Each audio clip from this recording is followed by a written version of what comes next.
ጥቁር ኃይልም ከምንም ብለህ መሰብሰብ አለበት። ፕሮጀክቱ ለማምረት ያሰበው ቤንዚን ኦር ጋዞሊን ዲዝልና ይሄ ባዮቻር የሚባለው ማለት ነው። ኤክስፔንሲቭ ነገር ለማውጣት እንደገና ኤክስፔንሲቭ የሆነ ፕሮሰስ ደግሞ አለ። ከዛ ነዳጁ ምን ላይ ተጠቀምክበት? በደንብ ነው መልስላችሁ።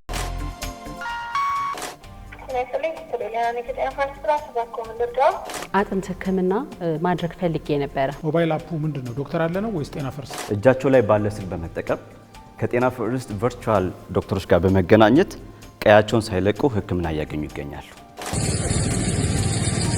በተዘጋጀለት የቫይብሬሽን አርም አማካኝነት የደረሰ የቡና ፍሬዎቹ መሬት ላይ ያርፉና ቀጥታ መሰብሰብ እንዲቻል አድርጌ ነው የሰራሁት ማለት ነው። ያልደረሰውንም አራግፎ የመጣል ፖሲቢሊቲ የለውም። ይሄ የተለያየ የቫይብሬሽን ፍሪኩዌንሲ አጀስት ማድረግ ያለው ማሽኑ ነው ማለት ፍሬ የምትቀነጠስበትን እንደዚህ አይነት ካሊብሬሽን እንዴት ብሎ ነው ዲዛይን ነገር ማለት ነው ወሻሽ በአንደኝነት ውጤቱን አጠናቆ ለግማሽ ፍጻሜ ያለፈው ተወዳዳሪያችን ደግሞ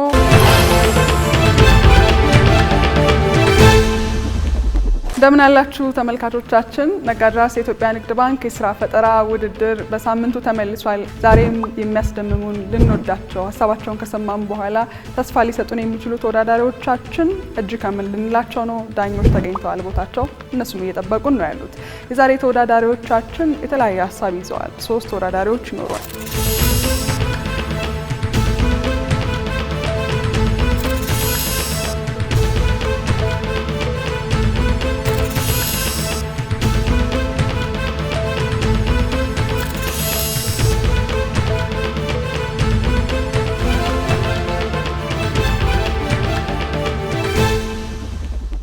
ከነሱ ውስጥ አንደኛው አብርሃም ይባላል። ጤና ፈርስት የተባለ ፕላትፎርም ሰርቶልናል። የተለያዩ የጤና ባለሙያዎችን ለታካሚዎች በቅርብ እንዲያገኟቸው የሚያደርግ ፕላትፎርም ነው የሰራልን። ጤና ፈርስትን ለመስራት ቤቱን ሸጧል። አብርሃም ቤትን ሸጬ ነው ይህንን ሀሳብ ለመገንባት የተነሳውት እያለን ነበር።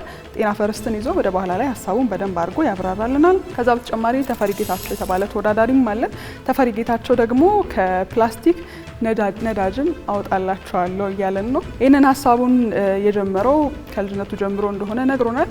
ከዛም በተጨማሪ ግን አያቱ ይህንን ሀሳብ ሰርተህ አውጥተኸው ለህዝብ ቀርቦ አሸናፊ የምትሆን ከሆነ አቶ ብዬ ጠራሃለሁ ብለውታልና ስለዚህ ለአቶነት የሚያበቃውን ስራ ወደ በኋላ በደንብ እናየዋለን። ኬሚካል ኢንጂነር ነው ተፈሪ። ሶስተኛ ተወዳዳሪያችን ዳግማዊ ይባላል። ዳግማዊ መለሰ ተመራቂ ተማሪ ነው። ዘንድሮ ሐዋሳ ዩኒቨርሲቲ ተማሪ ነው። ሐዋሳ ከሄደ በኋላ የሲዳማ ቡናን አይቼ ያለ እና ይህንን ቡና በእጃቸው ለምንድን ነው የሚለቅሙት እያሰብኩ፣ ስለዚህ ቫይብሬት ወይም በንዝረት አማካኝነት ቡና ለመሰብሰብ የሚያግዝ ማሽን ሰርቻለሁ ብሎናል። እሱም ወደ በኋላ ይመጣና ሀሳቡን በደንብ ያብራራል ለዳኞች። ሁላችሁም በያላችሁበት እነዚህን ተወዳዳሪዎቻችንን እስከ መጨረሻው ተከታትላችሁ ውጤትም አብራችሁ በልባችሁ እየሰጣችሁ እንድትቆዩ ጋብዛለሁ። የማታ ወርቅ ነኝ።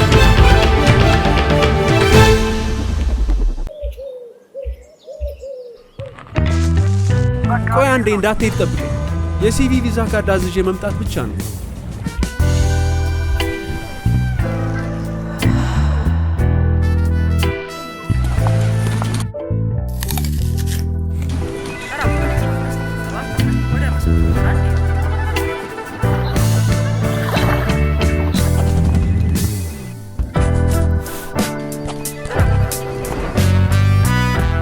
ባንኮ በመዳፉ በያዙት ስልኮ ቤቶ ድረስ ከተፍ ይላል። ሰላም ጤና ይስጥልኝ። በማንኛውም ሰዓት በተመቸው ቀን ባሉበት ሆነው የኢትዮጵያ ንግድ ባንክን ቪዛ ካርዶን በስልኮ ማዘዝ ይችላሉ። የሲቢ ሞባይል ባንኪንግ መተግበሪያውን ይክፈቱ። ባንኪንግ የሚለውን ይክፈቱ። ቪዛ ካርድ ሰርቪስ የሚለውን ይምረጡ። ይፈልጉ ምትክ ወይም አዲስ መጠየቅ፣ የካርዶን አይነትና የሚወስዱበትን ቅርንጫፍ መርጠው ያረጋግጡ። ባንክ የሚመጡት ካርዶን ለመውሰድ ብቻ ነው። አሁኑኑ ያመልክቱ። በፍጥነት ካርዶን ይውሰዱ። የኢትዮጵያ ንግድ ባንክ፣ ሁሌም የሚተማመኑበት ባንክ። ይህ ፕሮግራም የኢትዮጵያ ንግድ ባንክ ከኢትዮጵያ ብሮድካስቲንግ ኮርፖሬሽን ጋር በመተባበር የሚቀርብ ነው።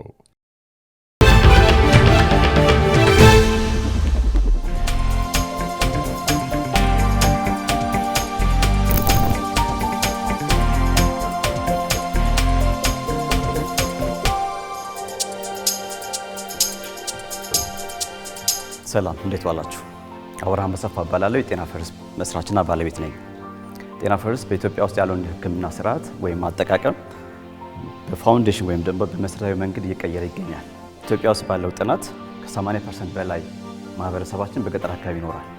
በዚህም አካባቢ ያለው የስፔሻሊቲ ተደራሽነት 14% አይዘልቅም። ሀገራዊ ዳታ የሚያሳየው የአንድ የልብ ሐኪም ወይ ካርዲዮሎጂስት ለ3 ሚሊዮን ሰዎች ነው እያገለገለ ያለው። አንድ ሳይካትሪ ደግሞ ለ2.5 ሚሊዮን ሰዎች እያገለገለ ይገኛል። አንድ ሰው ህክምና ለማግኘት 492 ደቂቃ ይፈጅበታል።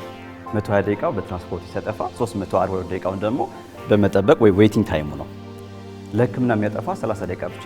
ለዚህም ነው ጤና ፈርስት ፕላስ የቴሌ ህክምና ፕላትፎርም ላውንች በማድረግ ታካሚዎች ባሉበት ቦታ ሆነው እጃቸው ላይ ባለ ስልክ በመጠቀም ከጤና ፈርስት ቨርቹዋል ዶክተሮች ጋር በመገናኘት ቀያቸውን ሳይለቁ ህክምና እያገኙ ይገኛሉ። የላቦራቶሪ ምርመራቸው አጠገባቸው ባለ ተቋም በመላክ ውጤታቸውን ወደ ዶክተር መላክ ችሏል። ይህም በመሆኑ ምክንያት 30 ደቂቃ እስከ 45 ደቂቃ ህክምናቸው ማግኘት ችሏል። በተለይ ዶክተር አለ የሚባለው ፕሮግራማችን በገጠር አካባቢ ያለውን የስፔሻሊቲ አክሰስ ለማስፋት አንድ እናት አጠገቧ ወዳለ ፋርማሲ ጎራ እንድትል በማድረግ በፋርማሲው እገዛ መሰረት ቫይታል ኢንፎርሜሽኑን ከወሰደ በኋላ ከጤና ፈርስት ዶክተሮች ጋር ቨርቹዋሊ በዛ ፋርማሲ ውስጥ እንድትገናኝ አድርገናል። ጤና ህክምናን ካገኘች በኋላ ከዛ ፋርማሲ መድኃኒቷን ገዝታ ወደ ቀይዋ እንድትመለስ አድርገናል። ለዛም ነው ጤና ፈርስት በድጄ ያለው።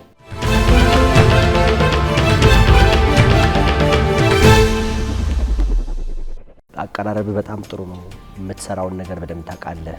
ዶክተር አለ የሚል ሌላ አለ ወይስ ራሱ ይሄ ብቻ ነው ያለው? ዶክተር የሚባል አለ የሚባል ሶሻል ሚዲያ ላይ አለ። ኦፊሻሊ ግን ሰርቪስ የለውም። ቼክ አድርገን ነበረ። እሺ፣ ይሄ ዶክተር አለ ያለ ምክንያት በፋርማሲ በኩል ዶክተር አለ አሁን። ምክንያቱም ገጠር ያለች እናት ህክምና ሲታደርግና መክፈል አትችልም። ስለዚህ አጠገቧ ሄዳ ከመቀነቷ ላይ በካሽ ለፋርማሲ ሰጥታ ከፋርማሲው ደግሞ ቫይታል ኢንፎርሜሽን ወስዶ ዴን ከጤና ፈርስት ዶክተር ጋር በማገናኘት የምትፈልገውን ስፔሻል ዶክተር ራይት ናው አክሰስ ማድረግ ትችላለች። ስለዚህ ዶክተር አለ የሚለው ከዛ ቀድሞ ከምናውቀው ጋር የተለያየ ነው። ይሄኛው ተመዝግቧል። ዶክተር አለ የሚለው የእናንተ ብቻ ሆነ። የዳታ ፕራይቬሲ ጉዳይ እንዴት ነው ሃንድል የምታደርጉት? ሁለት አይነት አፕሮች ነው ያለው። በተለይ ገጠር አካባቢ ያለው ራይት ናው የሚጠቀሙት ሚዲያ የቴሌፎን ሚዲያ ነው። ያቺ እናት ያላት ዲቫይስ ሊሚቴሽን አላት። የኛ ፕላትፎርም የሂፓ ስታንዳርዳይዜሽን ሚት ያደርጋል። ኤንድ ቱ ኤንድ ሰኪዩርድ ነው ዳታው። ኤኤምአር አለ፣ ሜዲካል ሪከርድ አለ። ያ ሁሉ ሰኪዩርድ ነው። በኮል ሴንተራችን በኩል 6037 ላይ ሲደውሉ ያ ሪከርድ ነው፣ ኢንክሪፕትድ ነው። ዳታው ዲፈረንት ሎኬሽን ላይ ተቀምጧል ማለት ነው። ስለዚህ አውቴንቲኬት ይደረጋሉ። አውቴንቲኬሽኑ ስትመዘገብ ስልክ ኦቲፒ ይመጣላል፣ ቬሪፋይ ትደረጋለ። መረጃው ከገባ በኋላ ለዶክተሮቹ ነው የሚላክላቸው። ለምሳሌ በቴሌሜዲሲንን ተጠቅሞ የተሳሳተ መድኃኒት ወይም የተሳሳተ ሕክምና ቢያገኝና ታካሚ ቢጎዳ ማን ነው ሊያብል የሚሆነው? መጀመሪያ ዶክተሮቹን ኦንቦርድ ስናደርግ ቬሪፋይ ይደረጋሉ። አውር ቬሪፊኬሽን ፕሮቶኮል ቬንደር ቬሪፊኬሽን ነው። ዊ ዶንት ቬሪፋይ እኛ ለሚኒስትሪ ኦፍ ሄልት ኦር ለኤፍዲኤ የምንልከው ላይሰንሳቸው። ስለዚህ ዋንስ ዴይ ጌት ቬሪፋይድ ፕላትፎርማችን ላይ ፐብሊሽ ሊስት ይደረጋሉ፣ መስራት ይችላሉ። ሶ ለዛም ነው መድኃኒት ሲላክላት በፋርማሲ በኩል አክሰስ እንድታረግ የምትፈልገው። ሮንግ መድኃኒት ቢጻፍላት ሪስፖንሲብል ነው ፋርማሲስቱ። ሮንግ ሪዛልት ዴሊቨር ባደረግ ላቦራቶሪው ሪስፖንሲብል ነው። አክተርስ ፕላትፎርማችን ላይ የሚሰሩት ቬሪፋየር ናቸው። ቬሪፋይ የሚያደርጋቸው ደግሞ የመንግስት አካል ወይም ደግሞ ያንን ላይሰንስ ይስጣቸው አካል ነው ማለት ነው። ማርኬት ቫሊዴሽኑ ምንም እንትን የለውም። ኦልሬዲ ገብታቸዋል። ፋርማሲዎች መዝግበው፣ ሐኪሞች ተመዝግበዋል፣ ላቦራቶሪዎች ምናምንና በደንብ ቫሊዴት ሆኗል አይደለ? እና በጣም አሪፍ ነገር ነው። ጤና ጥበቃ እንደዚህ ያላቸው ላይሰንስ ምናምን በደንብ ቬሪፋይ ተደርጎ ላይሰንሳቸው ሁሉም ነገር የተረጋገጠ ነገር ነው። ሃው አባውት ኦዲት ማለት ከሆነ በኋላ ማለት ነው አይደለ? የሆኑ ነገሮች ከተከናወኑ በኋላ ፓስት የነበሩ ነገሮች የሕክምና ኦዲት የሚባል ይመስለኛል። እሱ አለ ወይ እናንተ እንትን ላይ? አንድ ፔሸንት ከመጀመሪያው እስከ መጨረሻው እስኪታከም ድረስ በእኛ ኢኮሲስተም እስካለፈ ድረስ ኤቭሪ ሪከርድ ቮይስ፣ ዴታ፣ ፕሪስክሪፕሽን ኤቭሪቲንግ ኢዝ ሪከርድ ነው። ሶፋር እንግዲህ ማንም የመጣ ሰርድ ፓርቲ ኦዲት ያደረገን የለም። ግዴታ ይመስለኛል እዚህ ጤና ቢሮዎች አካባቢ ብትጠይቅ የተሰሩ እንትኖች ከዚህ በፊት የነበረው ታሪክ ኦዲት መደረግ ያለበት ይመስለኛልና እሱን ነገር ስላልሰማሁኝ ነው ብትጠይቅ። እንዲሁም ስለ ገጠር አንስተሃል፣ ወደ ገጠር ተደራሽነት ይሄ ፕላትፎርም በምንድን ነው የሚሰራው? ይሄ ፕላትፎርም ያው በኦንላይን ክላውድ ላይ ነው ያለው፣ በኢንተርኔት ነው የሚሰራው። ግን አገልግሎቱ በተለይ ነን ስማርትፎን ኢትዮጵያ ውስጥ ወደ 54 ሚሊዮን የሚጠጋ ማህበረሰብ አለ። ስለዚህ እነሱ በኮል ሴንተር በኩል 6037 አክሰስ ያደርጋሉ። ይሰራል ይሄ ኮል ሴንተር ዴፊኒትሊ። ምንድነው ባክግራውንድ መጀመሪያ? ኮምፒውተር ሳይንስ የጨረስኩት። ኮምፒውተር ሳይንስ ያ። ስለዚህ በጂኤስኤም እዚህ ሞባይል ኮሚኒኬሽን በዛ አይሰራም? ይሰራል። ኤንድ በኢንተርኔት ይሰራል። በኢንተርኔትም የዋትስአፕ ኦዲዮና ቪዲዮም ይሰራል። ሞክሯል። ገንዘብ እንዴት ነው ሜክ የምታደርጉት? ከእያንዳንዱ ዶክተር የራሱን ፕራይስ ኦፕን ማርኬት ነው። ሚኒመም ባውንደሪው 350 ብር ነው። ከዛ በላይ ማንም ሰው የሚፈልገውን ፕራይስ ማስቀመጥ ይችላል። እዚህ ኮምፒቲሽን ክሬት ስላደረግን ከዛ ላይ ከኮንሰልቴሽን 35% እኛ ኦን እናደርግና 65% ነው ፔአውት የምናደርግላቸው። ከቬንደሮች ጋር ያለን ከላቦራቶሪ፣ ፋርማሲ፣ አምቡላንስ ከሌሎች ጋር ያለው ደግሞ ሜምበርሺፕ እና ስቲል ኮሚሽን ነው። ሞባይል አፑ ምንድነው? ዶክተር አለ ነው ወይስ ጤና ፈርስት? ጤና ፈርስት ፕላስ ዶክተር አለ፣ ጤና ፈርስት ፕላስ ፎር ከስተመር አለ ለሁለቱ። ኦኬ ዶክተር አለም አለ ዶክተር አለ። ይሄ ሪሞት በሩራል ኤሪያ ያለውን አክሰሲቢሊቲ ለመጨመር ተጨማሪ አግሪጌት ያደረግነው ሲስተም ነው። ስለዚህ ፋርማሲ የራሱ የሜዲካል ተቋም ነው። ስለዚህ በዛ መሰረት ተደራሽነቱ ለማስፋት ነው። ኦኬ ሌላኛው ሬቲንግ ሲስተም አለ። ያ ለምሳሌ አሁን ዶክተር አዲስ ጸጋ ከ800 በላይ ታካሚዎችን ሰርቭ አድርጋለች። ስለዚህ የእሷ ኦዲየንስ በአጋጣሚ አውቃታለሁ። ከዚህም አልፎ ኤቭሪዌር አውሮፓም አሜሪካም ጭምር አክሰስ የሚያደርጓት። ስለዚህ እዛ ላይ ገብተው ያደርጋሉ። በኮል ሴንተር በኩል የመጣውን ደግሞ ኮል ሴንተሮች ቼክ ያደርጋሉ። 3 ጊዜ ቼክ ያደርጋሉ። አፍተር ሜዲኬሽን ቼክ ያደርጋሉ። አለርጂ ካለበት መድኃኒቱ እንዳያቋርጥ። ከዛም ደግሞ ኔክስት ቼክ ላይ ደግሞ እንዴት ነበረ አገልግሎቱ የሚለውን ቼክ ያደርጋሉ። ስለ ዶክተሩ የሰጠውን አስተያየት ደግሞ ተቀብለው ፐብሊሽ ያደርጋሉ። ለሱ ኔክስት ማርኬቱን ጋራንት የሚያደርገው እዚህ ጋር በሚቀጠው ሬት መሰረት ነው። እዚህ ጋር ስንደውል መጀመሪያ የምናገኘው ማንን ነው? ኮል ሴንተር ኤጀንቶች አይዘር ነርስ ኦር ዶክተር ነው የሚያገኟቸው። ቀጥታ ወደ እነሱ ነው። የዚህ ጊዜ ታካሚዎች ህመማቸውን እንጂ ምን አይነት ስፔሻሊቲ እንደሚፈልጉ አያውቁም። ስለዚህ ሂስትሪ ከወሰዱ በኋላ አፕሮፕሪየት ፊዚሻን ላይ አፖይንትመንት ያደርጉሻል። ዶክተሩ ይደርሰዋል፣ ደንሱ ይደውላል። ክፍያው ከዛ በኋላ ነው የሚሆነው ማለት ነው። ኦንላይን እዛው ይልኩላታል።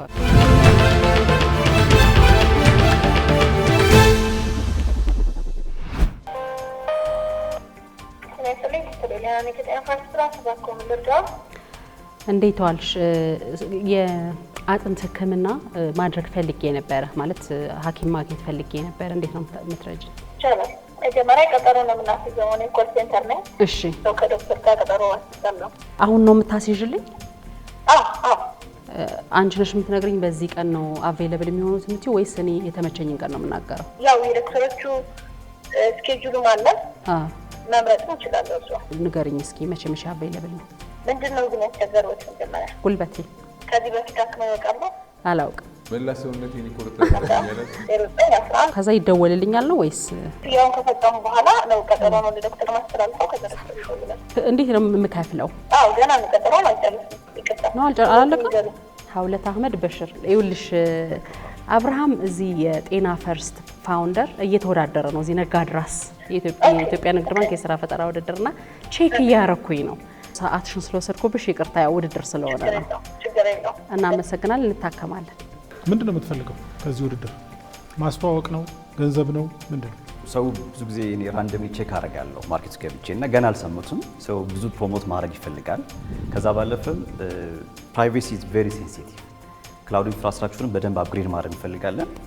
ሰው ወደ ሎካሊ ማምጣት እንፈልጋለን። ያው ዴታ ሶቨሬንቲም ስላለ ኤአይ እየመጣ ነው ኢመርጅ ስላደረገ በተለይ ከዶክተሮች አሲስታንት ጋር ራሱ ፔሸንቱ ከኤጀንቱ ጋር በመገናኘት የራሱ ሙሉ ሂስትሪ ሲምፕተሞችን ቼክ ካደረገ በኋላ የሚፈልገውን አፖይንትመንት ዶክተር ጋር እንዲቀጥረው ስለዚህ ኤአይ ኢምፕሊመንት እናደርጋለን። ስለዚህ ዳስ ዋይ ዊ ኒድ እሱን ፋይናንስ ፈልጋለን። ስንት ብር ያስፈልጋል? 9 ሚሊዮን 500 ሺህ የኮል ሴንተሩ ገባል። አፕሊኬሽን ላይ እየሰራበት መንገዱ እንዴት ነው? አፑ ኦልሬዲ እኔ ጋር አለ። አፕ ቱ አፕ የሚጠቀም ሰው የዶክተር አፕ ዶክተር ይጭናል። የፔሸንት አፕ አለ። እሱን እጭንና የምፈልገውን ዶክተር መርጬ አፖይንትመንት ስኬጁል አደርጋለሁ። ኦንላይን ክፍያዎች አሉት። ከፍዬ ልክ ዶክተሩ አክሴፕት ሲያደርገኝ ኤስኤምኤስ ይመጣልኛል። በዛ ስሎት ላይ ዶክተር ኮንሰልት ይደውልልኛል ማለት ነው። እዚህ ጋር በመረጥኩት ኦዲዮ ኮን ኦዲዮ፣ ቪዲዮ ኮን ቪዲዮ። ኦን ክሊኒክም አለ። አንዳንድ ህክምናዎች ነሰሰርሊ ቨርቹዋል አይሆኑም። ለምሳሌ ማይነር ሰርጀሪ የሚፈልግ ከሆነ አጠገብ ወዳለ ኦን ክሊኒክ ተቀጥረውና ኦንላይን ከፍልሃል ሄደ ብቻ በሰዓቱ መታከም ነው። ዶክተሩ ራሱ እዛ ጋር አንድ ያደርግልሃል ማለት ነው። ሆም ኬር ካስፈለጋቸው ደግሞ ኤልደር ሰዎች ስለዚህ እዛ ድረስ ሄደው ያንን ትሪትመንት ይሰጣሉ ማለት ነው። ዶክተሩ ያናግርልሃል ሌላ ክሊኒክ ላይ ለሌላ ሐኪም። ቤንችማርክ ያደረጋችሁት የትኛውን ተመሳሳይ ዌብሳይት ነው? ውጭ ሀገር ላይ ቴሌዶክ የሚባል አንድ አለ፣ ሲስመንከር የሚባል አለ። ውጭ ሀገር ላይ ያሉት ኤክስፒሪየንሶች እነሱን ወስደናል። ኮንሰርን ሬጉሌሽን ላይ ነው። ሬጉላተሪ ኢንቫይሮንመንቱን እንዴት ነው የምታደርገው የሚለው የሚሰሩ አንድ ሁለት ድርጅቶች እንዳንተ አይነት ስራ የሚሰሩ አውቃለሁ። ግን ያንተ በጣም ብዙ ነገር ይዞ ነው ያለው። በምን ያህል ጊዜ ውስጥ ነው ሎንች የተደረገው? 1 ዓመት ከ8 ወር አካባቢ ነው የቆየው። ሬጉሌሽኑ እንዴት ነው የምታደርጉት? ምንድነው ጤና ጥበቃ እና ይሄ ኤፍዲኤ መድኃኒት ቁጥጥር ምናምን እዚህ ላይ ሮል አላቸው? ኦፊሻሊ ፖሊሲ የለውም፣ ግን ክሊኒክ ውስጥ ያለው ኤቭሪ ሬጉሌሽን አፕላይድ ነው። እዚህ ጋር የሰጣቸው ከኤፍዲኤ አዲስ አበባ ኤፍዲኤ ድራግ አውቶሪቲ ሰጥቷቸዋል። ስለዚህ ፔሸንቱ የትኛውም የዓለም ክፍል ሊሆን ይችላል፣ ሐኪሞቹ ግን ኢትዮጵያ ውስጥ። እሺ ታንክ ዩ። አንተ ግን እንደሌላ እንደ ሕክምና ሳይሆን እንደ ዲጂታል ፕላትፎርም ነው ኦፕሬት የምታደርገው? የሳው ስለዚህ አይነካህም። ጤና ፈርስት ኮንሰልት ያደርጋል። ጀስት የማርኬት ፕሌስ ነው። ከብዙ የሀገሪቱ ክፍል ብዙ አይነት ቋንቋ ነው ያለው። እዚህ ምን ስንት ቋንቋዎች ናቸው የሚስተናገዱ? እንግሊዝኛ፣ አማርኛ፣ አፋን ኦሮምኛ አለ። ሌላው እሳ እየጨመርን ነው። ለምሳሌ አንቺ ሶማሊኛ ተናጋሪ ነሽ፣ ዩ ሜንሽን ኢት ፕሮፋይልሽ ላይ ስገባ፣ ስለዚህ ዶክተር ኤክስ በዚህ ቋንቋ ኮንሰልት አደርጋለሁ ሲል አንቺን ፕሪፈር አደርጋለሁ። አስገራሚ ስራ ነው የሰራኸው። በጣም ጥንቅቅ ያለ ነገር ነው። እኔ 90 ሰጥቻለሁ። የብዙዎችን ችግር የሚፈታ ነው ብዬ ነው የማስበው። ምክንያቱም በየቦታው ያሉ ሐኪሞችን ለማናገር የሚቸግራቸውንም ሰዎች በቀላሉ እንትን የሚል ነው። ጤና ፈርስት በጣም ሊተዋወቅልህ ይገባል ብዬ ነው የምለው። እኔ ራሴ አሁን ዳውንሎድ አድርጌ ያለው አፕሊኬሽኑን 95 ነው የሰጠው። እኔም በጣም ደስተኛ ነኝ። ክትትል የሚያስፈልጋቸው ሕክምናዎች አሉ አይደለ? እና እነሱን አንድ ቋሚ እንትን ይዞ ለረጅም ጊዜ የሚታከሙ ሰዎች ላይ አለ ፓኬጅ አላቸው። ኤክሰለንት። እሱን ሪኮመንድ ላረግ ነበረ። 93 አምጥታችኋል። እንደው ለሚቀጥለው ዙር ትንሽ ቢያስተርፉልሽ ይሻል ነበር። 80 ነው ነው።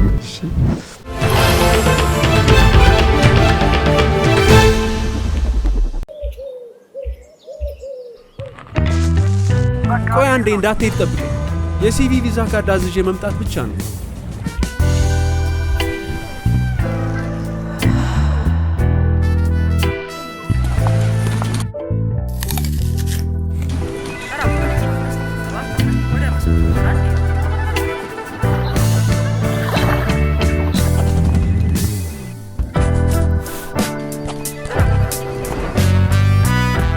ባንኮ በመዳፎ በያዙት ስልኮ ቤቶ ድረስ ከተፍ ይላል። ሰላም ጤና ይስጥልኝ።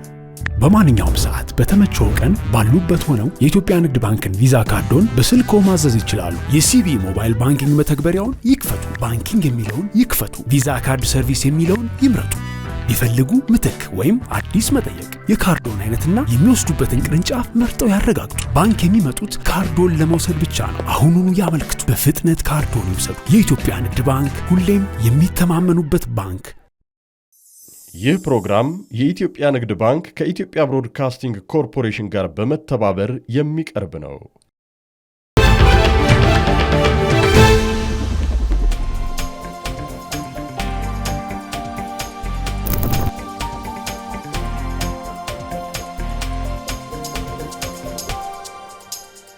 ሰላም ዳኞች እንዴት ናችሁ? ስሜ ተፈሪ ጌታቸው ይባላል። በሙያዬ የኬሚካል ምህንድስና ባለሙያ ሲሆን ዛሬ ይዤላችሁ የቀረብኩት አካባቢን በመበከል ወደር ከማይገኝለት ዋነኛውና አንደኛው ከሆነው ፕላስቲክ እነዚህን የመሳሰሉ ፊውል ኦይሎችን ማምረት ይሆናል። ይሄንን ነገር ለመስራት ያነሳሳኝ ዋነኛው ነገር ፕላስቲክ የመበስበስ እድሉ ከ100 ዓመታት በላይ ነውና አካባቢን በመበከል ወደር የማይገኝለት የፔትሮሊየም ውጤት ነው። እኔ በተፈጥሮዬ በመኖርበት አካባቢ ብዙ ጊዜ ቦዮቹን ምናምን አስተውላለሁ። ቦዮቹን በማስተውል ሰዓት እዛ ውስጥ ሶሊድ ዌስት የሚባሉ እንደ ፕላስቲክ፣ ማዳበሪያ የመሳሰሉ ነገሮች እጅግ በጣም ተሰግስገው ቦዮቹን ፍሳሽ እንዳይወርድባቸው ያለ ያን ነገር እንዴት ነው ሪሳይክል ማድረግ ያለብኝ፣ እንዴት ነው ኢንቫይሮንመንትን ፕሮቴክት ማድረግ ያለብኝ ከሚል የተነሳ ነው።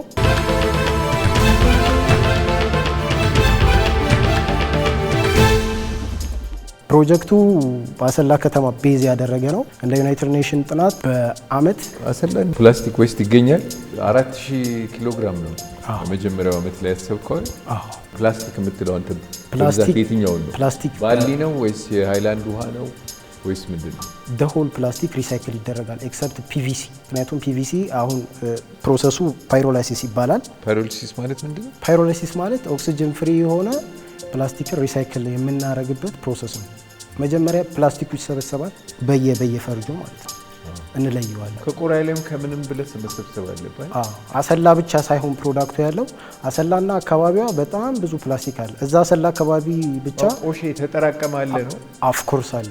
ወደዚህ ወደ አዳማ ወደ አዲስ አበባ እየላኩ ፕሮሰስ የሚያስደርጉ ያሉ። ግን እኛው ለምሳሌ ፕላስቲክን ወደ ነዳጅ ስንቀይር 5% ራሱ አትሆንም የምትበክለው ማለት ነው። እና ያው ፕላስቲክን ሲሰራ ያው ዌስት እያባዛ ነው የምንሄደው። እና ሶርት ካረግን በኋላ ወሽ ይደረጋል። ወሽ ከተደረገ በኋላ ሽሬድ ይደረጋል፣ ይቆራረጥና ከዛ በኋላ ኦክሲጅን ፍሪ የሆነ ሪአክተር ውስጥ ይገባና ሂት ሰፕላይ እናደርግለታለን። ከዛ ስቲም ይመጣል፣ ኮንደንሰር አለ። በኮንደንሰር አማካኝነት ኩል ይሆንና ይሄን የመሰለ ፕላስቲክ ኦይል እናወጣለን ማለት ነው። ኦፍ ጋዝ ምን እንደሆነ ይቻላል። ኦፍ ጋዝ ማለት የሚፈልገው ያው ኤግዞስት ማለት ነው።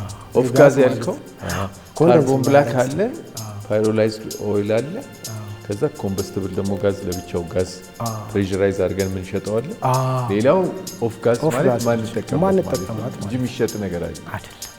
ሶስት ፕሮዳክት ነው የምናወጣው። በአጠቃላይ ፕሮጀክቱ ለማምረት ያሰበው ቤንዚን ኦር ጋዞሊን፣ ናፍጣ፣ ዲዝል እና ይሄ ባዮቻር የሚባለው ማለት ነው። ይሄኛው ራሱ ለፈርናንስ እንደ ሶርስ ኦፍ ሂት የሚሆነው ማለት ነው። እና ናይትሮጅንን ኤንፒኬ ሪች ስለሆነ አፈር በጣም ተስማሚ ነው ለምርታማነት። ሁለት ፈንክሽን ያለው ማለት ነው፣ ለፈርናንስ ከመጠቀም በተጨማሪ ማለት ነው። ዋጋዎቹን ቼክ አድርገሃል? አሁን ለምሳሌ ይሄ ከነዳጅ ጋር ሲነጻጸር ምን ያክል እንደሚያወጣ። ሁለተኛ ፓይሮሊሲስ ስታካሄድ ያው ዞሮ ዞሮ በኢነርጂ ነው የምታቀልጠው። ስለዚህ ምን ያህል ነው ራሱ የዛ ኮስት? አሁን ይሄንን ሰርተው ነው? አዎ ሰርቼው ነው። ያው ሲምፕል ፓይሮላይሲስ ነው፣ ግን እኛ ዲቴይል ኮምፕሌክስ ኢንጂነሪንጉን አልሰራ ነው። ኦን ዘ ዌይ ነው ያለው እሱ። ይሄ የኛ ሰፈር ነው በነገራችን። እንግዲህ እንደሚታየው ይሄ ደግሞ አሰላ ከተማ ያለ ቆሼ ነው፣ በአዳማ በኩል ማለት ነው። በአዳማ ሲሄድ ነው ይሄ ቆሻሻው ነው፣ ቶታሊ የተከመረው ቆሻሻ ነው። እዚህ ጋር ልጆች አሉ የሚሰበስቡ ፕላስቲክ እና ብረት ነው በቃ የሚሰበስቡ። ተገፍቷል በዶዘር። አዎ በቃ የተቆለለ ፕላስቲክ ቆሼ ማለት ነው። እና ያ ፕላስቲክ ይሰበሰብና ሽሬድ ይደረጋል ማለት ይበጣጠስና ተጸርቶ እንትን ይደረጋል። እቺ ጋዝ ነች። መጀመሪያ ሲንጋስ የሚባሉት ሚቴን፣ ፕሮፔን የሚባሉ ጋዞች ይወጡና እንደዚህ ያው ነዳጅ እንደሆነ ለማሳየት ነው የለኮስኩት። ሶ ሂት ሰፕላይ ማለት ይሄ ነው። በምን ኮንደንስ አደረግከው? አሁን ሲወጣ ኮንደንስ እንዳረቀ አሁን አድርገህ ብታሳየን እቺ ኮንደንሰራችን ነች። እሳት ነው ዳር ላይ የሚታየው? አዎ ጋዙ እየወጣ ነው። እነዚህ ሲንጋስ የሚባሉት ሚቴን፣ ፕሮፔን የሚባሉት ናቸው መጀመሪያ የሚወጡት። እነሱ ነዳጅ እንደሆኑ ለማሳየት ነው የለኮስኩት። ከዛ ነዳጁ ምን ላይ ተጠቀምክበት? ቴስት ሳይደረግ ምንም አይነት ነገር ስራ ላይ አንጠቀምም። እንችላለን እናውቃለን ብለን ምን ላይ ተጠቀምክበት? አዳማ ዩኒቨርሲቲ ለኢንቨስቲጌት ለማስደረግ አትሊስት ካሎሪፊክ ቫልዩ ቼክ ለማስደረግ ቼክ ለማስደረግ ሄጄ ማቴሪያል ፌል አድርጎባቸዋል። ለአዲስ አበባ ዩኒቨርሲቲ ተጽፏል ደብዳቤ። እንግዲህ እሱ ቼክ እናስደረጋለን ማለት ነው። ሲታይ አሁን ለቤንዚን ይቀርባል አይደል? ይሄኛው ደግሞ ቀለል ያለ ናፍጣ ይመስላል፣ ይሄኛው ደግሞ ዲዝል ይመስላል። ሶ እኔ እንደዚህ ስለሆነ ብቻ ሄጄ አፕላይ ማድረግ ስላልፈለኩኝ መስመሩን ተከትዬ ነው መሄድ ያለብኝ ብዬ ስላሰብኩ። እኔ አንድ ነገር ሁልጊዜ የሚገርመኝ ከፕላስቲክ ነዳጅ እናወጣለን ሲል ሰው መጀመሪያ ፕላስቲኩ ከምን እንደመጣ ታውቃለህ አይደል? ፕላስቲክ ራሱ የፔትሮሊየም የመጨረሻ ውጤት ነው። ከሪፋይነሪ ነው የሚወጣው ዝቃል። ስለዚህ ከዛ ኤነርጂ ኤክስትራክት ማድረግ የማያዋጣበት ሌቭል ላይ ስለደረሰ አይደለ ወደዚህኛው የተሸጋገረ ወደ ፕላስቲክ። አሁን አንተ አንድ ካሎሪፊክ ቫልዩ ኦፍ ፊውል ያለው ለማውጣት የምትጠቀመው ኤነርጂ የሆነ ኤነርጂ ለማግኘት የምትጠቀመው ኤነርጂ ምን ያህል ነው የሚለው የኤነርጂ ኢኩዌሽን ዶክመንቱ ላይ የለም። ስንት ማገዶ አቃጥለህ ስንት ማገዶ ታወጣለህ ማለት ነው። በማገዶ ሳይሆን የምንሰራው እኛ አሁን በተቃጠለ ጋዝ ነው የምንሰራው። ሲምፕል ፓይሮላይሲስ ስለሰራን በእንጨት ነው የሰራ ነው። ኤሌክትሪክ ወር ደግሞ በፊውል ኦይል በተቃጠለ ጋዝ ለመሞከር ሴታፕ እየሰራ ነው። የኢነርጂ ባላንስ ጥያቄ ነው። ኢነርጂ ባላንስ ነው ገብቶኛል። ኢነርጂ እዚህ ተጠቅመህ አሁን ዝም ብለህ በማገዶ ስለሆነ አትለካው። ምን ያህል ኮስት እያደረገህ እንዳለ አታውቀው። ግን ኤክስፔንሲቭ በሆነ መንገድ ቢሆን አቅልጠህ መጨረሻ የሆነ ነገር ታገኛለህ። ከዛ ይሄ የኢኮኖሚክ ሲግኒፊካንሱ የኢኮኖሚክ ሎጂኩ ምንድን ነው? ምክንያቱም እዛ ጋር ለምሳሌ የ1000 ብር ነዳጅ ወይም ማገዶ ጨረሰህ እዚህ ጋር የምታወጣው ፊውል 200 ብር ወይም 300 ብር የሚሸጥ ከሆነ ኪሳራ ነው አይደለም? መስራት ይችላል። ልክ ነው። መስራት መቻሉ ብቻ ሳይሆን ግን ቢዝነስ ይሆናል ወይ ገንዘብ ይሆናል።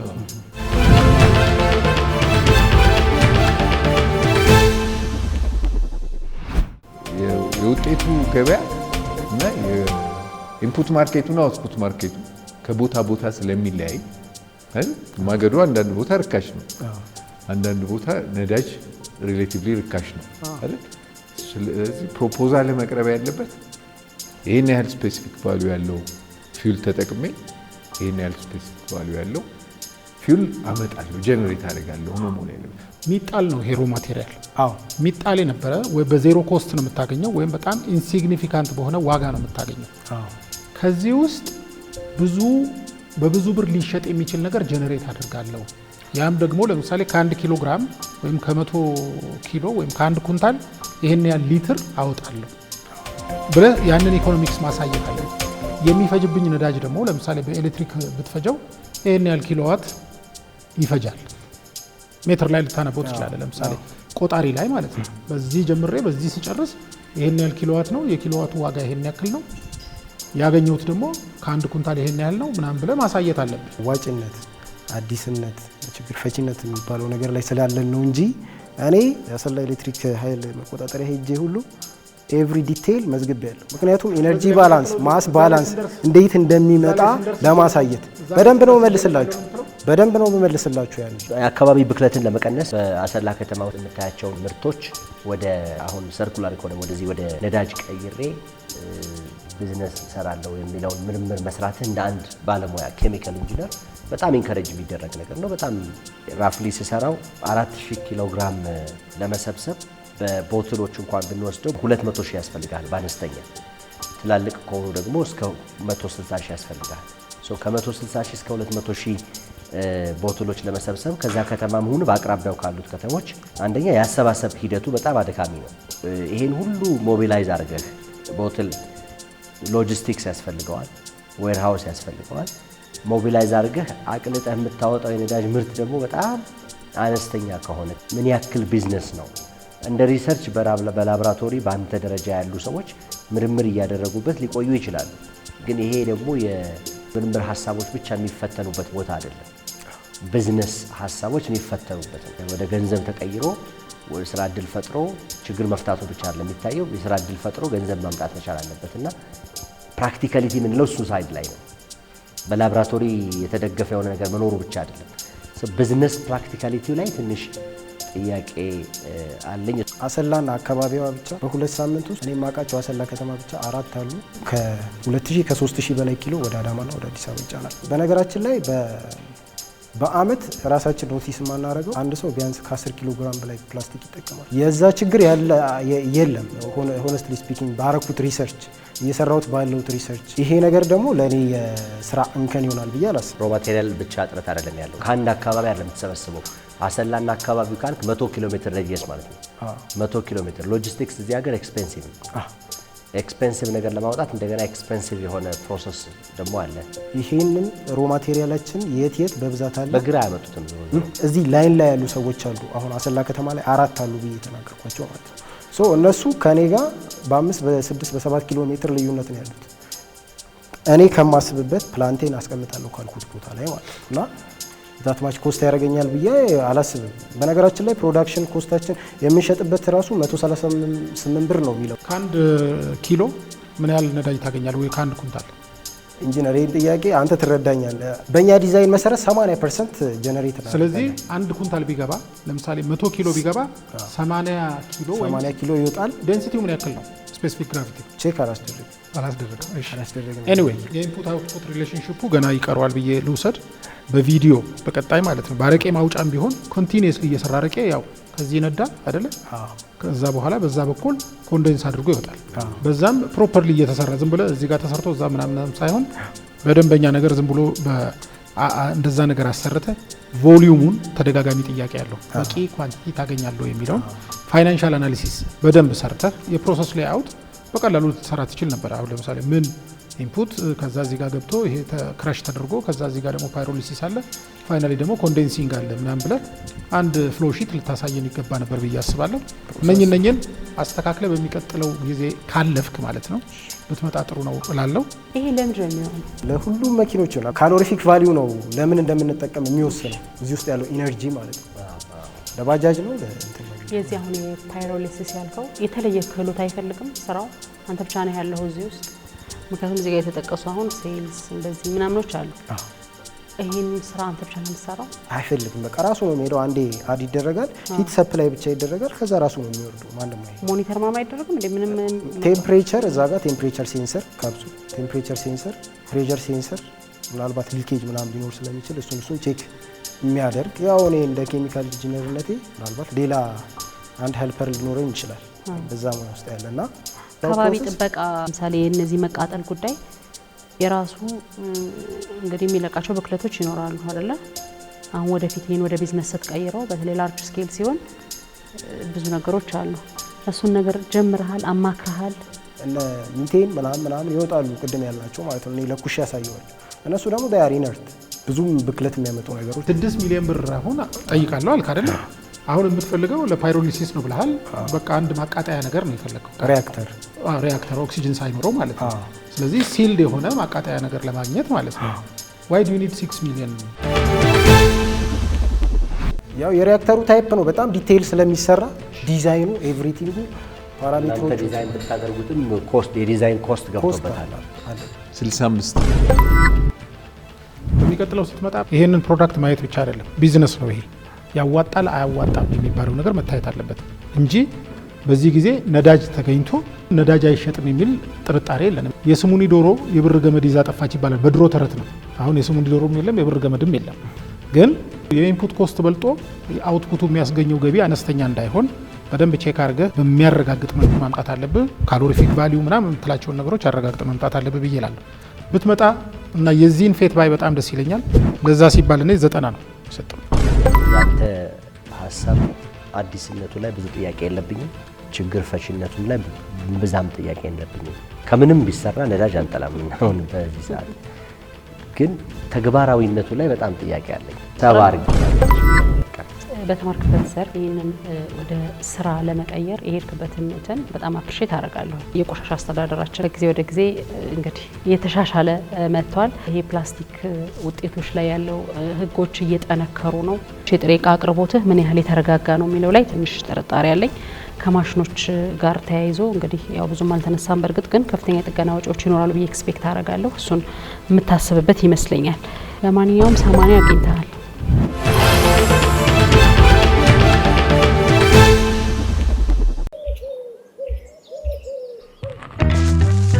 ቆይ አንዴ እንዳትሄድ ጠብቀኝ። የሲቪ ቪዛ ካርድ አዝዤ መምጣት ብቻ ነው።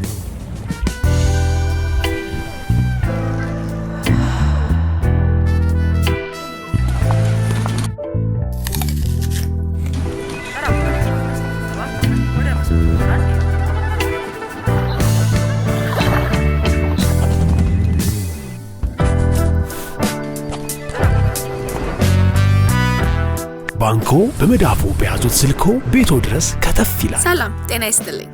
በማንኛውም ሰዓት በተመቸው ቀን ባሉበት ሆነው የኢትዮጵያ ንግድ ባንክን ቪዛ ካርዶን በስልኮ ማዘዝ ይችላሉ። የሲቢ ሞባይል ባንኪንግ መተግበሪያውን ይክፈቱ። ባንኪንግ የሚለውን ይክፈቱ። ቪዛ ካርድ ሰርቪስ የሚለውን ይምረጡ። ይፈልጉ ምትክ ወይም አዲስ መጠየቅ፣ የካርዶን አይነትና የሚወስዱበትን ቅርንጫፍ መርጠው ያረጋግጡ። ባንክ የሚመጡት ካርዶን ለመውሰድ ብቻ ነው። አሁኑኑ ያመልክቱ። በፍጥነት ካርዶን ይውሰዱ። የኢትዮጵያ ንግድ ባንክ፣ ሁሌም የሚተማመኑበት ባንክ። ይህ ፕሮግራም የኢትዮጵያ ንግድ ባንክ ከኢትዮጵያ ብሮድካስቲንግ ኮርፖሬሽን ጋር በመተባበር የሚቀርብ ነው።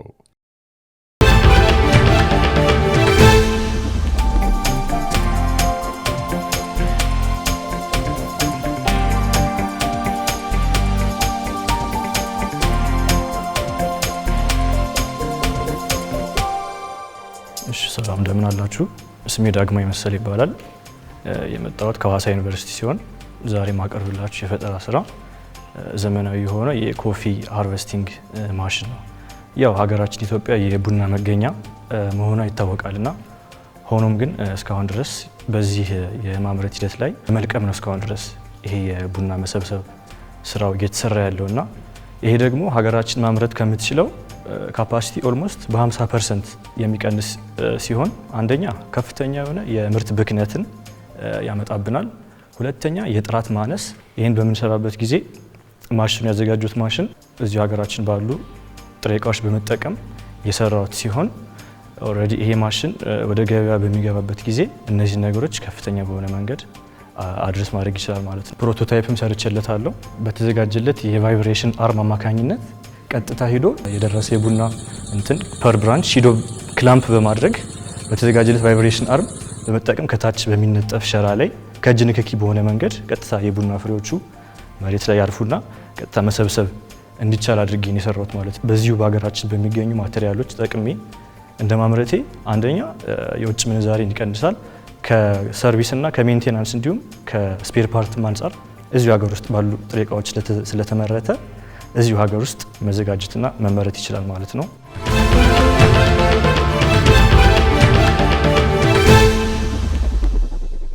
ተጠቀምከው ዛፍ የቡና ዛፍ አይደለም? የቡና ዛፍ አይደለም። ክላምፕ ሲደረግ ብታሳየን ጥሩ ነበር። ተወጥቶ ነው ክላምፕ የሚደረገው? ኖ አይ ጀስት ሃንድል አለው እዚህ ጋር ሂዶ እንደዚህ በመያዝ ፐር ብራንች ማለት ነው። እሱን ቫይብሬት ሲያደርገው ቀጥታ ክላምፕ የሚያደርገው እዛ የሚይዘው ከታች ነው የምትጫነው። አንድ ላለው በሚፈልገው እንትን ላይ ሂዶ ክላምፕ በማድረግ ወይም በመያዝ ምን አይነት ነው? ምንድነው ሜካኒዝሙ? ኖ በእጅ ነው ፕረስ በማድረግ ሂዶ ይይዟል ማለት ነው። ፕሬስ ስታደርገው እዛ ጋር ስፕሪንግ አለው። እንደ ስፕሪንግ አይነት ነገር ነው ያዘጋጀውለት። ሶ በሚፈልገው እንትን ላይ ሂዶ በመያዝ ብራንቾቹን የቡና ፍሬዎችን ማራገፍ ይቻላል ማለት ነው። ሀሳቡን ከየት አመጣ? ሌላ ሀገር አለ አይደል? ይሄ ማለት ኢትዮጵያ ውስጥ የመጀመሪያው ነው። ሌላ ሀገር እኮ ነው የምለው፣ ኢትዮጵያ ውስጥ አላልኩም። ኢትዮጵያ ውስጥ ልዩነቱ ግን ምንድነው? አንደኛ ይሄ ማሽን ለሀገራችን መልክዓ ምድር ተስማሚ ነው። ውጭ ሀገር ያሉት ማሽኖች እጅግ በጣም ኤክስፔንሲቭ እና ፍላት በሆነ ኤሪያ ላይ ነው ኦፕሬት ማድረግ የሚችሉት። ይሄ ደግሞ ከቦታ ቦታ ለሀገራችን መልክዓ ምድር ወጣ ገባ መልክዓ ምድር ተስማሚ እንዲሆን ተደርጎ ራሱ የተሰራለት ጎማ አለ። አንድ ሰው ብቻውን በማንቀሳቀስ መጠቀም ይችላል ማለት። ሲቀጥል ደግሞ ግዴታኛ እንት ማለት አይጠበቅብንም። ይሄንን ማሽን ስፔር ፓርቱም ሌሎችን ሜንቴናንስም እዚሁ በሀገር ውስጥ ነው። ጀነሬተር ነው አይደል? ከስር የሚታይ ኢንጂን አለው። ለምሳሌ አንድ ፈረሰላ ቡና ለመሰብሰብ ምን ያህል ነዳጅ ያቃጥላል?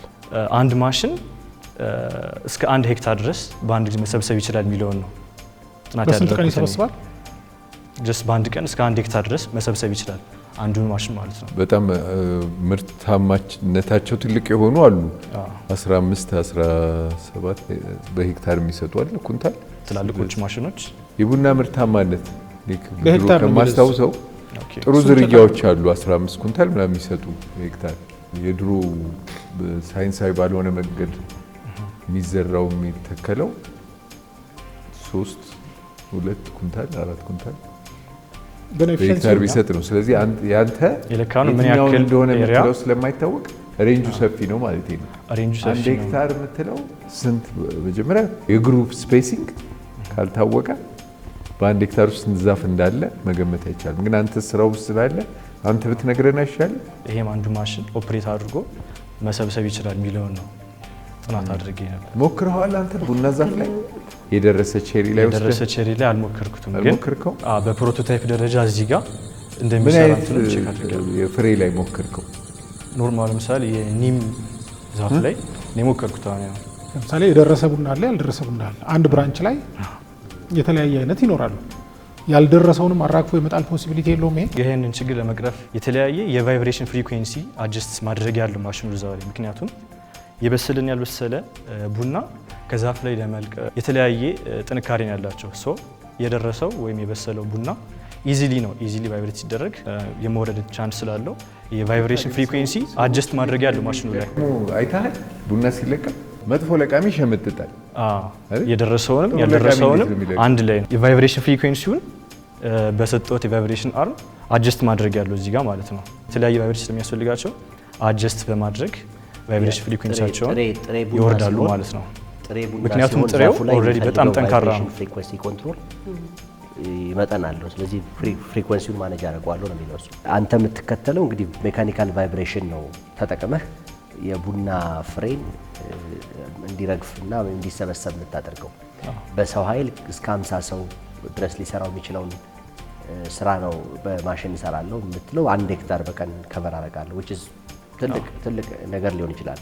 ምክንያቱም ቡና ላይ ያለመሰብሰብ ችግር ራሱ አንድ ሌላ ዌስቴጅ ችግር ስለሆነ ግን ቫይብሬሽኑ የዛፉ ቅርንጫፎች ላይና ግንዶች ላይ የሚያመጣው ዳሜጅ አይኖርም ወይ? ሞዲፋይ ለማድረግ የሞከርኩት እኔ ክላምፕ ማድረጊያው ላይ ራበር ለመጠቀም የሞከርኩት እኔ ዛፉ እንዳይቆስል እንዳይጎዳው በማድረግ ራበር መሆን የማይቻለው ፕሮቶታይፕ ደረጃው ፕሮቶታይፑ በቡና ዛፍ ላይ ተሞክሮ ያመጣው አደጋ እና ጉዳት ቼክ አልተደረገም። ይህን ማሽን ትራንስፖርት አድርጎ ማሳ ውስጥ አስገብቼ ማሳው ጋር መሞከር ስላልቻልኩኝ መደረግ አለበት። ካልተደረገ አሁን ሁሌ ያለኝ ጊዜ እያልክ ቢዝነስ ልሰራም እንደገና ያለ ጊዜም የለኝም እያልክ አሁን ምንድን ነው እያጠናህ ያለህ? አርባን ፕላኒንግ ኤንድ ዲዛይን ተማሪ ነኝ። አሁን እዚህ ላይ ስናይ ቅጠሉ ሁሉ የሚረግፍ ነው የሚመስለው እና ቅጠሎቹን የሚያረግፋቸው ከሆነ ልክ አይደለም።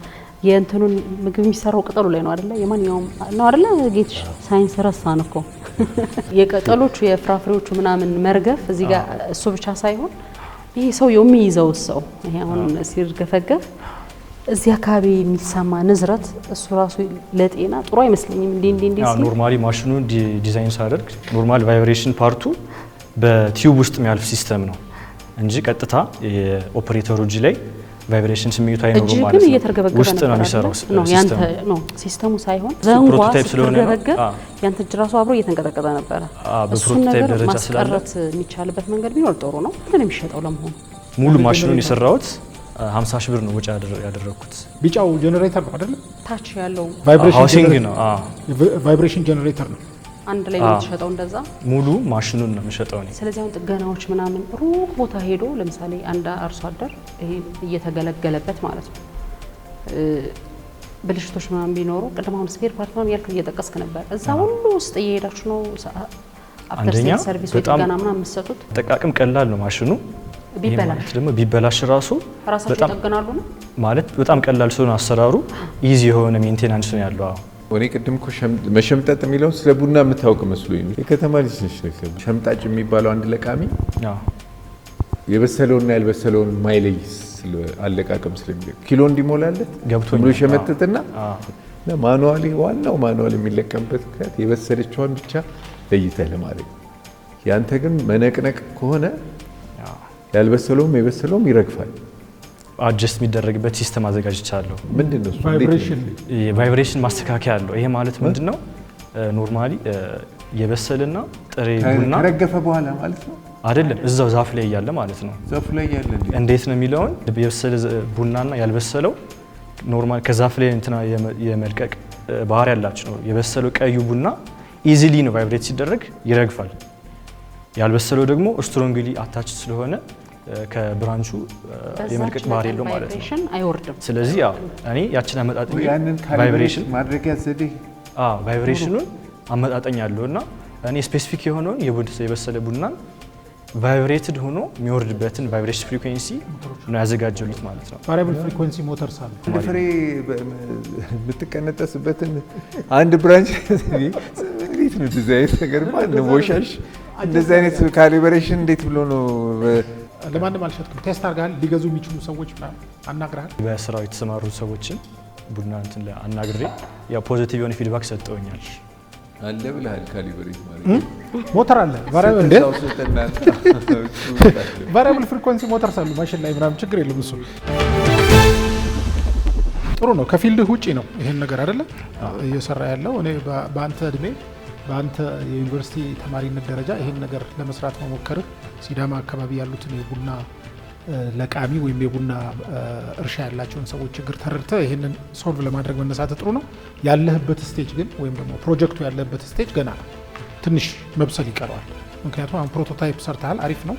ግን ወደ ቢዝነስ እንዲቀየር በተለይ ለሰዎቹ በዚህን ያህል ዋጋ ባቀርብ እንደዚህ ባቀርብ ምናምን ብለህ ፋይን ቲዩን ማድረግ ያለበት ጉዳዮች አሉ። እኔ በጣም ጥሩ ነው። በደንብ ከሰራኸው ጥሩ ገበያ ጥሩ ቢዝነስ ሊያገኝ ይችላል ብዬ አስባለሁ። አሁን በመጣህበትም ሁኔታ የሚሰሙ ሰዎች ና ግድ የለም ከኛ ጋር እንስራ የሚሉም ሰዎች እንደሚኖሩ ተስፋ አድርጋለሁ። የሰጠው ነጥብ 83 ነው። ዳግማዊ በጣም በርታሽ። አንተ አይነት ወጣቶችን የሚያስተምር ነገር ነው የሰራኸው። ለምታያቸው ችግሮች መፍትሄ አለ ብለህ በእኔ በኩል 85 ሰጥቻለሁ። ጓደኞች አሉ አብሮችም ስራው ነው ብቻህን ነው? ራሴ ነኝ ዲዛይን አድርጌ የምሰራው ማሽን ነው። በጣም ጥሩ። የቡና ማህበራት አሉ። እና እነሱ ጋር በመነጋገር በማሳየት ምን እንደሚጎሉ ምን መሻሻል እንዳለበት በጣም የተሻለ ምክር ይሰጡሃል ብዬ አስባለሁ እነሱን ብታናገር። እንዲሁም ደግሞ ለጥራት ትኩረት ሰጥተህ የኢትዮጵያ ቡና ባለስልጣን አለ ቡናና ሻይ እና ከነሱ አካባቢ ደግሞ ሰው ብታገኝ በጣም ጥሩ ነበር። የነሱን ማረጋገጫ ብታገኝ በኋላ ፕሮዳክት በአግባቡ እንዲሸጥ ወይም ደግሞ እንዲዳረስ ሊረዳህ ይችላል እና እሱንም ነገር አስብበት። የቡና አይነቶች ደግሞ የተለያዩ አሁን የሀረር ቡና የጅማ ምናምን ፍሬዎቻቸው መጠናቸው አይደል።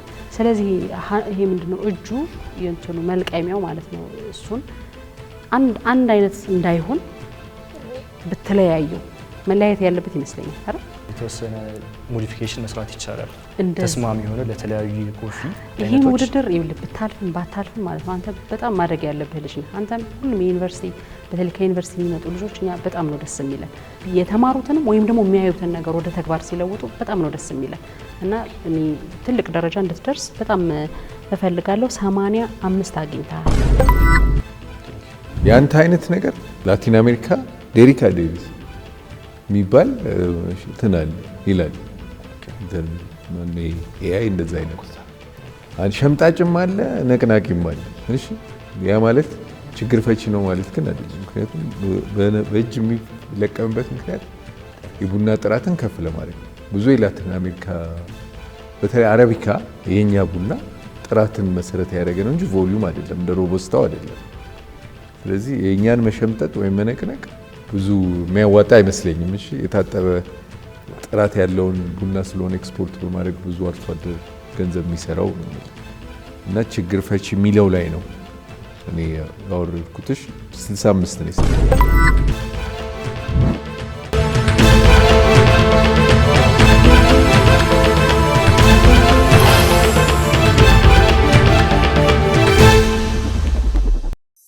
ይህ ፕሮግራም የኢትዮጵያ ንግድ ባንክ ከኢትዮጵያ ብሮድካስቲንግ ኮርፖሬሽን ጋር በመተባበር የሚቀርብ ነው። ነጋድራስ የኢትዮጵያ ንግድ ባንክ የስራ ፈጠራ ውድድርን እየተመለከታችሁ ነው ያላችሁት። ተመልካቾቻችን አዳዲስ ሀሳብ ያላቸው ወጣቶች እጅግ ብዙ ተስፋ የሚያሰንቁን ወጣቶችን ሀሳብ እየተመለከትን ያለ ነው። ነዳጅ አወጣለሁ ያለን ተፈሪ አብርሃም ደግሞ በጤና ፈርስት የአፕሊኬሽን ከዛም በተጨማሪ ደግሞ ዳግማዊ የመጨረሻ ዓመት ተመራቂው ተማሪ ደግሞ የቡና መሰብሰቢያ ማሽኑን አይተናል። እጅግ ድንቅ የሆነ ፉክክር፣ ጥሩ የሆነ ፕሬዘንቴሽን እየተመለከትን ነበር። ዳኞች ውጤት ሰጥተዋል። የዳኞች ድምር ውጤት እጄ ላይ ደርሷል። ለእናንተ ከመንገሬ በፊት ተወዳዳሪዎችን ወደ መድረክ ጋብዛለሁ።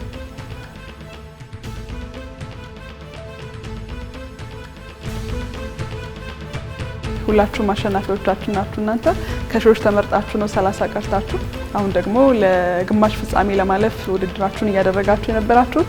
ስለዚህ ዳኞች በሰጡን ውጤት መሰረት በሶስተኝነት የዛሬውን ውድድር ያጠናቀቀው ተፈሪ 76.2 በማምጣት ነው። ነዳጅ ማውጣትን ግን ቀጥል አደራ፣ የወደፊት ተስፋችን እናንተ። በአንደኝነት ውጤቱን አጠናቆ ለግማሽ ፍጻሜ ያለፈው ተወዳዳሪያችን ደግሞ አብርሃም ነው። 89.5 በማምጣት ከጤና ፈርስት ለግማሽ ፍጻሜ አልፏል። ስለዚህ በዚህ ዙር በሁለተኝነት ያጠናቀቀው ተማሪ ዳግማዊ 79.5 በማምጣት ሁለተኛ ሆኖ አጠናቋል። እናመሰግናለን እዚህ ድረስ ስለመጣችሁ ስለተወዳደራችሁልንም ጭምር። አብርሃም ግን በግማሽ ፍጻሜ ከ10 ተወዳዳሪዎች ጋር በድጋሚ እንገናኛለን። ስለ አብሮነት ቆይታችሁ ከልብ አድርገን እናመሰግናለን። ነጋድራስ የኢትዮጵያ ንግድ ባንክ የስራ ፈጠራ ውድድር ሳምንት በሌሎች ተወዳዳሪዎች ተመልሶ ይመጣል። እኔ ማታ ወርቅ ነኝ። መልካም ሳምንት ይሁንላችሁ።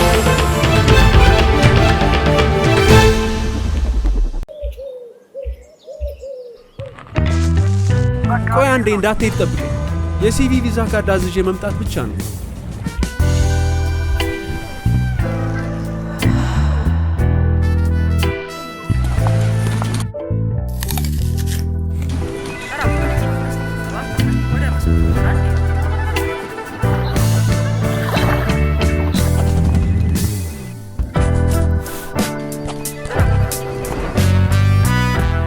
ባንኮ በመዳፉ በያዙት ስልኮ ቤቶ ድረስ ከተፍ ይላል። ሰላም ጤና ይስጥልኝ። በማንኛውም ሰዓት በተመቸው ቀን ባሉበት ሆነው የኢትዮጵያ ንግድ ባንክን ቪዛ ካርዶን በስልኮ ማዘዝ ይችላሉ። የሲቢ ሞባይል ባንኪንግ መተግበሪያውን ይክፈቱ። ባንኪንግ የሚለውን ይክፈቱ። ቪዛ ካርድ ሰርቪስ የሚለውን ይምረጡ። ይፈልጉ ምትክ ወይም አዲስ መጠየቅ፣ የካርዶን አይነትና የሚወስዱበትን ቅርንጫፍ መርጠው ያረጋግጡ። ባንክ የሚመጡት ካርዶን ለመውሰድ ብቻ ነው። አሁኑኑ ያመልክቱ። በፍጥነት ካርዶን ይውሰዱ። የኢትዮጵያ ንግድ ባንክ፣ ሁሌም የሚተማመኑበት ባንክ። ይህ ፕሮግራም የኢትዮጵያ ንግድ ባንክ ከኢትዮጵያ ብሮድካስቲንግ ኮርፖሬሽን ጋር በመተባበር የሚቀርብ ነው።